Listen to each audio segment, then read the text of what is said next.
Hello everyone, मैं वर्तिका और स्वागत करती हूँ अपने चैनल पे। तो इस वीडियो में मैं सीटेट पास करने की एक अच्छी सी ट्रिक बताऊंगी कि कुछ एक टैग वर्ड्स होते हैं, वो पॉजिटिव भी होते हैं, नेगेटिव भी होते हैं, जिनसे आप ऑप्शन बेस्ट आंसर चूज कर सकते हैं और ऑप्शन को एलिमिनेट कर सकते हैं। जैसे नेगेटिव वाला कौन सा नहीं होना चाहिए, तो अगर जिनमें ये ऑप्शन दिखेगा तो वो नहीं हो सकता। ठीक है, वीडियो अंत तक देखना बहुत इंपॉर्टेंट है क्योंकि इसमें मैथ्स के मैंने स्पेशल टैग वर्ड्स को ऐड किया है प्रीवियस ईयर पेपर के एनालिसिस करके। तो अच्छी लगेगी वीडियो तो लाइक कर दीजिएगा और चैनल सब्सक्राइब नहीं है तो सब्सक्राइब कर दीजिए। ठीक है, तो चलिए स्टार्ट करते हैं। अब देखिए, पहला दिख रहा है कि केवल, सिर्फ, मात्र, ओनली, अगर ये वर्ड दिखते हैं, ठीक है, तो उसमें 90% केस ऐसा होता है कि वो अच्छा नहीं माना जाएगा। ठीक है, जैसे दे रखा है कि बच्चों के लिए केवल पाठ्य पुस्तक से ही शिक्षा दी जानी चाहिए, तो गलत हो जाएगा। लेकिन यहाँ देखिए, इसको मैंने जो डिब्बे में लिखा है ना, इसका मतलब ये पॉजिटिव है। क्यों? देखिए, अगर आता है कि बच्चों को सिर्फ पाठ्य पुस्तक से ही शिक्षा नहीं देनी चाहिए, बल्कि नहीं लग जाए या फिर यहाँ पे बल्कि लग जाए, ठीक है, याद रखिएगा, बल्कि लग जाए, तो वो पॉजिटिव सेंस होता है। ठीक। नेक्स्ट है पुस्तक केंद्रित या शिक्षक केंद्रित। बच्चों को जो शिक्षा देनी है वो चाइल्ड सेंटर्ड होनी चाहिए, यानी कि बालक केंद्रित होनी चाहिए, ना कि पुस्तक केंद्रित या शिक्षक केंद्रित होनी चाहिए, टीचर सेंटर्ड नहीं होनी चाहिए, तो ये भी हो गया गलत। नेक्स्ट है लैंगिक असमानता। अब लैंगिक असमानता वहाँ लिखा हुआ नहीं आता है, ठीक है, इसीलिए हर एक टैग वर्ड को समझना बहुत इंपॉर्टेंट है। लैंगिक असमानता वाले स्टेटमेंट आता है, जैसे दे रखा है कि हमारी क्लास में बच्चे हैं तो हमको ये कहना चाहिए कि लड़कों को मैथ्स जल्दी आती है, लड़कियों को मैथ धीमे आती है, तो ये हो जाएगी लैंगिक। आप उनके जेंडर के हिसाब से आप उनको डिफ्रेंशिएट कर रहे हैं, तो वो गलत हो जाता है। ठीक है। नेक्स्ट है रटना, याद करना, रोट लर्निंग। जहाँ पे भी आ जाए कि आप सूत्र याद करो, जहाँ पे आप आ जाए कि आप ये परिभाषाएं याद करो, वो हो जाता है गलत। ठीक है। ग्रुप अलग अलग करना, इसका क्या मतलब है? देखिए, ग्रुप अलग बनाने का मतलब होता है कि हम बच्चों को पास या फेल के हिसाब से ग्रुप अलग करने को कह दें। जहाँ पे भी ये ऑप्शन दिखेगा वो निगेटिव सेंस होता है। ठीक है। या फिर हम कह दें कि जो बहुत अच्छे पढ़ने में बच्चे हैं उनका ग्रुप अलग बना दें और जो थोड़े से मीडियम है उनका ग्रुप अलग बना दें। तो इस तरीके से ग्रुप अलग करना कभी भी हमको नहीं करना है। मैंने बताया था कि आप अगर पेपर देने जा रहे हैं तो आप अपने आप को टीचर मान लीजिए। ठीक है, तो यहाँ पे ये चीज़ नहीं करनी है। नेक्स्ट है बच्चे की मातृभाषा को नकार देना। कभी भी एज ए टीचर आपको बच्चा जो भी अपने घर से लेकर के आता है, मतलब घर से जो भी अनुभव सीख के लाता है, उसको आपको एक्सेप्ट करना है, ना कि नकारना है। नकारने का मतलब है इग्नोर करना है, तो इग्नोर नहीं करना है। ठीक है, ये निगेटिव टैग वर्ड्स हैं, इसका मतलब ये भी नहीं करना है। अगला, जहाँ पे भी व्याख्या करें, परिभाषित करें, ये वर्ड दिख जाएगा, वहाँ पे आपको एलिमिनेट कर देना है कि आप व्याख्या दें, इस टॉपिक की व्याख्या करें, तो वो सब एलिमिनेशन में आ जाता है या फिर निगेटिव टैग वर्ड है। नेक्स्ट है छात्र को खाली स्लेट समझें। अब देखिए, छात्र को अगर बच्चा पढ़ने आता है प्राइमरी में, तो हमको उसको एकदम कोरी स्लेट नहीं समझना, ठीक है, ब्लैंक स्लेट नहीं समझना। वो अपने घर से पहले से ही बहुत सारा अनुभव लेकर के आ रहा है, तो ये जहाँ पे भी ऑप्शन दिखे वो कट जाएगा। नेक्स्ट है व्यक्तिक भिन्नता। अब देखिए, व्यक्तिक भिन्नता का मतलब होता है कि हर बच्चे की सीखने की गति अलग अलग होती है, हर बच्चे का रहन सहन अलग अलग होता है। ठीक है, तो उस पर हमको मजाक नहीं बनाना या उसको हमको इग्नोर नहीं करना है। ठीक है, उसके प्रति हमको संवेदनशील होना है। तो जहाँ पे भी व्यक्तिक भिन्नता को लेकर के कुछ मजाक वाली बात हो या इग्नोरेंस की बात हो, वो निगेटिव आंसर माना जाएगा। नेक्स्ट है सीमित संसाधन। सीमित संसाधन या विचार, जहाँ पे भी किसी भी स्टेटमेंट में अगर सीमित विचार की बात हो रही होगी कि बस इतना ही करना है, एक बाउंड्री सेट कर दी जा रही होगी, आपको ऑप्शन पढ़ने से खुद ही लगेगा। ठीक है, आप जितने भी मैं टैग वर्ड बता रही हूँ उनको एक जगह लिख लीजिए। ठीक है, दिन में 3-4 बार आप देख लिया करें या फिर एक बार रफली समझ लें, तो आपको लगेगा कि हाँ, ये तो हो ही नहीं सकता। तो ये वाला हो गया। नेक्स्ट है मानकीकृत।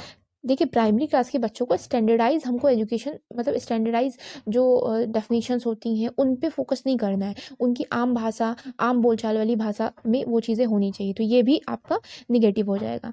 नेक्स्ट है हतोत्साहित। अब इसको डालने का मतलब ये था क्योंकि हिंदी वाले जो होते हैं, तो हतोत्साहित का मतलब हो जाता है हमको ऐसा लगता है इनकरेज किया जा रहा है, लेकिन इसकी हिंदी होती है डिस्करेज करना, यानी कि उनको लो फील कराना या गलत मजाक बनाना, ऐसा कुछ। तो ये भी निगेटिव वर्ड हो गया। नेक्स्ट है दंड, सजा, बोझ, मजाक बनाना। जहाँ पे भी आ जाए कि हम दंड दे रहे हैं, बोझ उनके ऊपर बढ़ा रहे हैं या मजाक बना रहे हैं, तो वो भी निगेटिव सेंस आ जाता है। नेक्स्ट है बच्चे को निष्क्रिय करना। कोई भी एक्टिविटी है जिसमें आप एज ए टीचर ही उसमें इन्वॉल्व हो रहे हैं, ठीक है, बच्चों को इनएक्टिव मोड में रखा हुआ है, यानी कि वो एक्टिव है ही नहीं, वो सक्रिय है ही नहीं, ना ज्ञान एक्सेप्ट करने में ना अपने अनुभव साझा करने में, तो वो भी निगेटिव हो जाता है, तो हो गया गलत। नेक्स्ट है मार्क्स, ग्रेड और रोजगार ज़्यादा लाने पर फोकस करना, मतलब ये है कि मार्क्स ज़्यादा लाने पे फोकस करना, ग्रेड ज़्यादा लाने पे फोकस करना, रोजगार देने पे फोकस करना। बच्चों को पढ़ाने का सेंस ये नहीं होता है, प्राइमरी क्लास का उद्देश्य ये नहीं है कि हम उनको रोजगार दें, उनको रोजगार दिलाना चाहते हैं, वो सक्षम बने रोजगार में, ऐसा नहीं होता है, ठीक है। तुलना करना, कभी भी हमको दो बच्चों में या फिर डिफरेंट सिचुएशंस में कंपैरिजन नहीं करना है, उनके अंदर कंपटीशन की भावना नहीं लाना है, ये भी गलत हो गया। किसी भी ऑप्शन में दिखे सूची बनाए, तो वो भी गलत हो जाता है कि हमको इस टॉपिक की सूची बनानी है, या हमने दिया पहाड़े याद करने को, या फिर हमने कहा कि अपने आसपास की जो चीज़ें हैं उनको सूची बनाए। अब यहाँ समझिएगा, अगर वर्गीकरण आता है तो वो सही माना जाता है, लेकिन सूची बनाने का मतलब है कि आपने देखा और उसको मतलब डिब्बे में एक लाइन बाय लाइन लिख दिया और उसको याद करने को दे दिया, वो गलत हो जाता है, ठीक है। नेक्स्ट है योगात्मक आकलन। देखिए आकलन का मैंने पूरा टॉपिक क्लियर कराया हुआ है, तो ये आकलन में जो समेटिव असेसमेंट होता है, यानी कि योगात्मक आकलन, उसको अच्छा नहीं माना गया है, ठीक है, उसको अच्छा नहीं माना गया। अगर मतलब ये पूछा जाता है कि योगात्मक आकलन में क्या होता है, तो वो मैं बता देती हूँ कि इसमें सत्र के अंत में परीक्षाएं जो होती हैं, जो हाफ ईयरली या एनुअल एग्जामिनेशन होती हैं, उसको समेटिव असेसमेंट बोला जाता है, लेकिन ये अच्छा नहीं है। नेक्स्ट है अभ्यास दोहराएं, कभी भी हमको अभ्यास दोहराने को नहीं कहना है, ठीक है। नेक्स्ट है पॉइंट है पृथक्करण, सेग्रीगेशन की बात नहीं करनी कि हमको पृथक पृथक करने को कहना है, बच्चों में भेदभाव लाना है, ऐसा कुछ भी नहीं लाना है, ठीक है। अगला पॉइंट है प्राप्तांक के आधार पर श्रेणीबद्ध करना, कि बच्चों के मार्क्स के आधार पर हम उनको अलग अलग कर दें, ठीक है, कि अच्छा ये बात बच्चे अच्छे हैं तो उनकी जो मार्क्स हैं उनके आधार पर श्रेणीबद्ध जहाँ पे भी दिखेगा उसको हटा देना है। परीक्षा लेने पर जोर देना है, हमको परीक्षा लेने पर जोर नहीं देना, हमको मतलब ये एकदम बोझ वाली जिंदगी इनको नहीं जीने देनी है, ठीक है, हालांकि होता ऐसा ही है। अगला है औपचारिक विधि, प्राइमरी क्लास के बच्चों को फॉर्मल टेक्निक्स या फॉर्मल विधियों का यूज़ नहीं करना है। एक और बात, जहाँ पे भी वैज्ञानिक तकनीक का वर्ड आ जाएगा वो भी आप इग्नोर करिएगा। नेक्स्ट है एक्टिविटी दोहराना, एक्टिविटी दोहराने को नहीं, एक्टिविटी करवानी ज़रूर हमको, कार्यविधि बहुत सारी करवानी है, लेकिन उनको दोहराने पे नहीं करना, या उनको नोट डाउन करे, एक्टिविटी करके नोट डाउन करो, ये सब गलत हो जाता है। उदाहरण देकर, अब यहाँ से मैथ्स वाले कुछ इंपॉर्टेंट शुरू होते हैं कि मैथ्स में क्या होता है कि जनरली टीचर कह देता है कि उदाहरण देख करके प्रश्न कर लो, वो गलत माना जाएगा। ब्लैक बोर्ड पर जो प्रश्न है उसको देख करके हल करो कॉपी में, तो वो भी गलत माना जाएगा। लेकिन एक और चीज़ समझिए, अगर कहा जाएगा बच्चे को कि ब्लैक बोर्ड पर जाके हल करो, वो भी गलत होता है, क्योंकि देखिए ब्लैक बोर्ड पे हल करने का मतलब है कि वो सीमित दायरा हो गया, तो यहाँ पे भी ये गलत हो गया। प्रश्न को कॉपी में उतारे, मतलब टीचर ने नोट किया, वो ब्लैक बोर्ड पे लिखा है, उसको देख करके कॉपी में उतारे, तो ये भी निगेटिव हो जाएगा। फॉर्मल विधि, अब ये मैथ्स का बहुत इंपॉर्टेंट है, कलन विधि जहाँ पे भी दिखेगी उसको इग्नोर करिएगा। प्रीवियस ईयर में ये बहुत ऐसा हमको लगता है कि आंसर हो सकता है, लेकिन ये नहीं होगा, ठीक है। फॉर्मल कलन विधि यानी कि एल्गोरिदम प्रोसेस को अगर दिया जाएगा तो वो निगेटिव वर्ड होता है। पास और फेल बच्चों को अलग अलग करना, ठीक है, वर्गीकरण अलग अलग बैठाना, ये भी गलत हो जाता है। सूत्र याद करने पर जोर नहीं देना है, ठीक है, ये भी गलत हो गया। नेक्स्ट है अभिसारी चिंतन, अब देखिए बहुत इंपॉर्टेंट है। अभिसारी चिंतन का मतलब होता है कन्वर्ज थिंकिंग, कि उसका जैसे कन्वर्ज थिंकिंग में क्या आता है कि ऐसे क्वेश्चन पूछे जाते हैं जिसका केवल एक आंसर हो, ठीक, या फैक्ट वाले आंसर हो, तो उसमें नहीं, हमको ऐसे चिंतन पे उनका जोर करना है जिसके कई सारे आंसर निकल सके, ठीक है, बच्चे की थिंकिंग स्किल इंप्रूव हो, तो इसमें नहीं होती, कन्वर्ज थिंकिंग में नहीं होती, इसीलिए इग्नोर करना है। मैथ्स में एक बंद सिरे का प्रश्न आता है, उसको कभी भी अच्छा नहीं माना गया है। अब यहाँ पे निगेटिव खत्म होते हैं, पॉजिटिव टैग वर्ड्स देखिएगा। पॉजिटिव टैग वर्ड्स में पहला पॉइंट है, पॉजिटिव टैग वर्ड्स में बच्चों के जीवन के अनुभव को जोड़ना, बच्चों के दैनिक जीवन के अनुभव को जोड़ना, कि हमको पढ़ाई के टाइम जहाँ पे भी ऑप्शन दिख जाए तो बेस्ट है, क्योंकि एनसीएफ यही कहता है गलतियों को अवसर के रूप में लें, ठीक है। अगर बच्चे गलती करते हैं तो हमको दंड सजा या उनको मारना पीटना नहीं है, हमको उसको एक अवसर के रूप में लेना है, क्योंकि त्रुटियां ही सीखने का संकेत होती हैं, ये सीटेड में प्रीवियस ईयर में पूछा गया था। नेक्स्ट है प्रोत्साहन देना।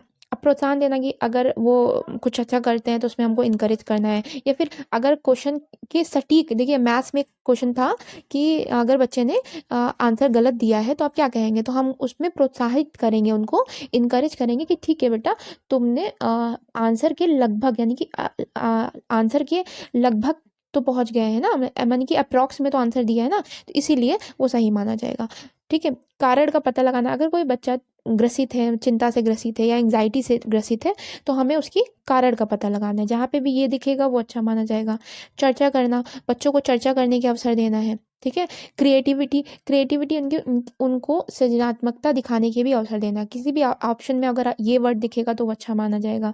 नेक्स्ट है बाल केंद्रित, यानी कि चाइल्ड सेंटर्ड। जहाँ पे भी हमको एजुकेशन, अभी मैंने बताया कि शिक्षक केंद्रित या पाठ्य पुस्तक केंद्रित एजुकेशन नहीं चाहिए, ये होनी चाहिए बाल केंद्रित, बच्चों चाइल्ड सेंटर्ड होनी चाहिए। लर्निंग बाय डूइंग, यानी कि करके सीखना, बच्चों को करके सीखने पे जोर देना है। भाषा को संदर्भों में प्रस्तुत करना है। देखिए संदर्भों में मतलब भाषा क्या, अगर आप कोई भी चीज़ सिखा रहे हैं तो उसको आप किसी कॉन्टेक्स्ट में दें जो उसके आसपास, जो उसके जीवन से रिलेटेड है। तो जब भी संदर्भ वर्ड आ जाएगा वो हमेशा सही होता है, ठीक है। समावेशी शिक्षा, इंक्लूसिव एजुकेशन बेस्ट मानी गई है। इसका तो सीडीपी में पूरा एक टॉपिक है। इंक्लूसिव एजुकेशन में क्या होता है कि उनके जो फिजिकली हैंडीकैप बच्चे हैं या फिर जो आम बच्चों से डिफरेंट बच्चे होते हैं, उनको अलग नहीं करना है, सबको समावेशित करना है। अवलोकन, चर्चा, गतिविधि कराना। अवलोकन बेस्ट माना जाता है, यानी कि हमको बच्चों को ऑब्जर्व करने की स्किल्स, ये सारी स्किल्स होती हैं। चर्चा कराना, गतिविधि कराना, वर्गीकरण कराना, उनको सिखाना होता है, वो स्किल्स डेवलपमेंट करनी होती है। तो ये अच्छा होता है। ऑब्जर्वेशन स्किल एनकरेजमेंट जो मैंने बोला। अब देखिए अभी मैंने बताया था योगात्मक आकलन अच्छा नहीं होता है, लेकिन रचनात्मक आकलन को बेस्ट माना गया है, ठीक है। रचनात्मक आकलन क्या होता है, शिक्षा के पढ़ाई के दौरान होता है, पढ़ाने के दौरान होता है या पढ़ाने से पहले भी होता है। इसमें एनेक्डोटल रिकॉर्ड और जो पोर्टफोलियो है और जो क्षेत्र भ्रमण है, ये सब शामिल होता है। तो ये फॉर्मेटिव असेसमेंट बेस्ट होता है। बहुभाषावाद को बढ़ावा देना, हिंदी इंग्लिश में अगर जहाँ पे बहुभाषावाद आ जाएगा तो हमको उसे इनकरेज करना है, ठीक है। मल्टीलिंगुअलिज्म को इनकरेज करना है। दृश्य श्रव्य सामग्री द्वारा पढ़ाना, यानी कि ऑडियो विजुअल एड्स द्वारा पढ़ाना क्यों बेस्ट है, क्योंकि इससे क्या होता है, बहुआमी बुद्धि का विकास होता है या फिर वो मल्टी डायमेंशनली वो चीज़ों को समझ पाते हैं। नेक्स्ट है बच्चों की संस्कृति भाषा को सम्मान देना। बच्चे की जो संस्कृति है या अगर दूसरी संस्कृति का है वो या दूसरे धर्म का है तो या उसकी लैंग्वेज दूसरी है तो उसको सम्मान देना है, उसका मजाक नहीं बनाना। इस ऐसे मुद्दों पे हमको सेंसिटिव होना है। अब सारी चिंतन, अभी मैंने बताया था, अभी सारी चिंतन जो होता है इसको बोलते हैं कन्वर्ज थिंकिंग, वो उसको अच्छा नहीं माना गया, लेकिन अब सारी चिंतन को बेस्ट माना गया है, ठीक है। अब सारी चिंतन बेस्ट है। वहाँ पे था क्लोज, बंद सिरे वाला प्रश्न, यहाँ पे है मुक्त सिरे वाला प्रश्न, बेस्ट होता है, ठीक है। ये मैथ्स में है स्पेशली। नेक्स्ट है सतत और व्यापक मूल्यांकन। जो सतत और व्यापक असेसमेंट होता है वो अच्छा माना गया है। हमको जो बुक्स वगैरह होनी चाहिए वो कैसे होनी चाहिए, प्रिंट समृद्ध, यानी कि उनमें खूब सारी पिक्चर्स होनी चाहिए। और दूसरी चीज़ उनकी आम भाषा से जुड़ी होनी चाहिए, ठीक है। ये बहुत फॉर्मल लैंग्वेज उसमें नहीं यूज़ होनी चाहिए, तो आम भाषा का यूज़ होना चाहिए। अवसर देना, हमको बच्चों को अवसर देना है कि वो ना सिर्फ क्लास में ही सीखे बल्कि क्लास के बाहर भी उनको सीखने के अवसर देना है। जैसे हमको इसके लिए फील्ड विजिट पे ले जाना है, ठीक है, ऑब्जर्व करवाना है चीज़ों को। इस तरीके से आसपास जो गार्डन है उनमें चीज़ों को ऑब्जर्व कराना है, पेड़ लगाने को कहना है, इस तरीके से। सर्वांगीण विकास जहाँ दिखेगा तो वो भी आंसर बेस्ट हो जाता है। बच्चे की जिज्ञासु प्रवृत्ति, अगर बच्चा क्यूरियस है किसी चीज़ को जानने के लिए तो उसको हमको डांटना नहीं है या फिर सजा नहीं देनी, हमको उसकी इस प्रवृत्ति को और बढ़ावा देना है कि उसके आंसर्स का रिप्लाई करना है, इस टाइप में। नेक्स्ट है लोकतांत्रिक वातावरण। हमको जो जो पढ़ाने का इन्वायरमेंट है वो डेमोक्रेटिक रखना है, कि उसको वो अगर क्वेश्चन पूछना चाहे तो बेझिझक क्वेश्चन पूछ सके, ठीक है, अपने एक्सपीरियंस को शेयर कर सके। नेक्स्ट है मातृभाषा या मदर टंग। उसकी मातृभाषा को हमेशा इनकरेज करना है। अभी मैंने ऊपर दिया था कि मातृभाषा को इग्नोर करना नहीं, इग्नोर टैग जो होगा वो टैग वर्ड निगेटिव होता है, लेकिन मातृभाषा को इनकरेज करना, क्योंकि बच्चा पहले आकर के मातृभाषा पे ही उसकी एजुकेशन स्टार्ट होनी चाहिए। संवेदनशील बनाना, उसको कुछ जनरली जो कुछ मुद्दे होते हैं, जैसे मान लीजिए जो जाति या विशेष जो वर्ग के लोग होते हैं उनके प्रति हमको संवेदनशील बनाना है। अब यहाँ पे होते हैं positive and negative tag words. Finish. आप लोग इसको एक जगह नोट कर लीजिएगा और अच्छी लगेगी वीडियो तो लाइक कर दीजिएगा। और देखिए इनको रटना नहीं होता, इनको समझना भी बहुत इंपॉर्टेंट है, ठीक है, क्योंकि इस स्टेटमेंट में जब इंक्लूड होके आता है तो अब ये टैग वर्ड काम नहीं आते हैं, तो उस समय आपको वो स्टेटमेंट समझ में आना चाहिए कि अच्छा इस टैग वर्ड से रिलेटेड है। तो तब तक के लिए अच्छी लगेगी तो लाइक कर दीजिएगा, शेयर कर दीजिएगा, सब्सक्राइब कर दीजिएगा और थैंक यू।